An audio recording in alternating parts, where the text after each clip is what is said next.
Can you tell I'm giddy right now about Vicki Norris being here, because getting organized doesn't just keep your home clear of clutter, it can also help your wallet. Our organizing expert Vicki Norris is showing us how we can save money by being more organized.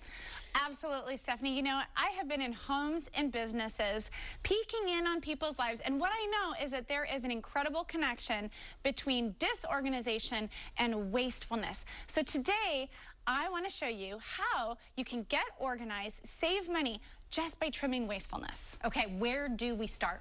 Okay, first we have to pull the plug on shopping. Okay. A lot of people are getting their need for social connection met through shopping. You know how it is, we get the latte, we go to the mall, and there's people around, and it's ordered, it's beautiful, it's spacious.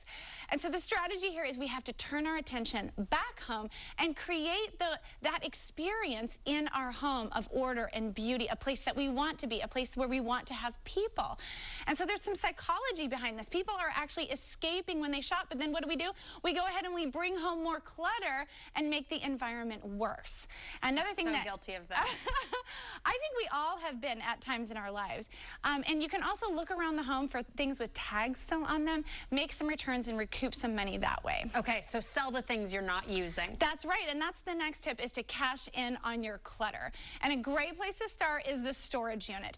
For people who do have a storage unit, it's like $100 a month minimum. Okay, think about that kind of hole in your pocket over time. And in my experience, people that we know at Restoring Order, they're just putting a roof over stuff that they don't even remember that they have stuff.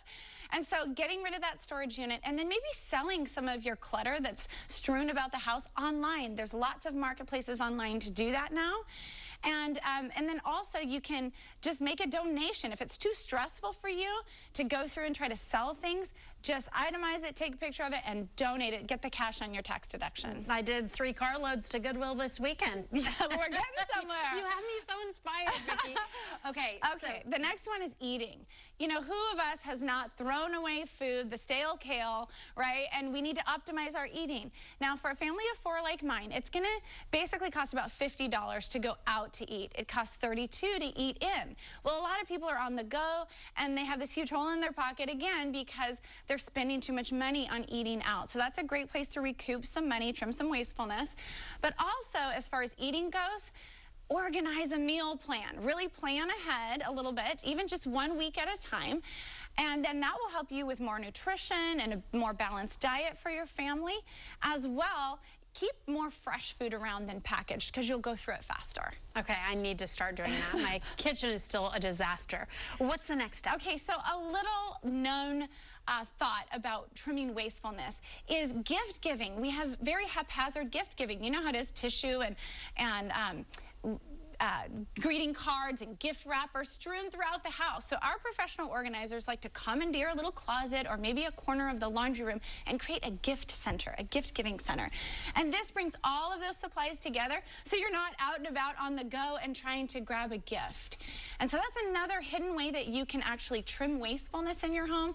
And finally, I really believe that the best thing you can do is just step back and assess where you have that hole in your pocket, where you are being wasteful. And we've got a great tool for people to do that. It's a free download, because once you know what areas you're being wasteful in, then that will inform your organizing efforts.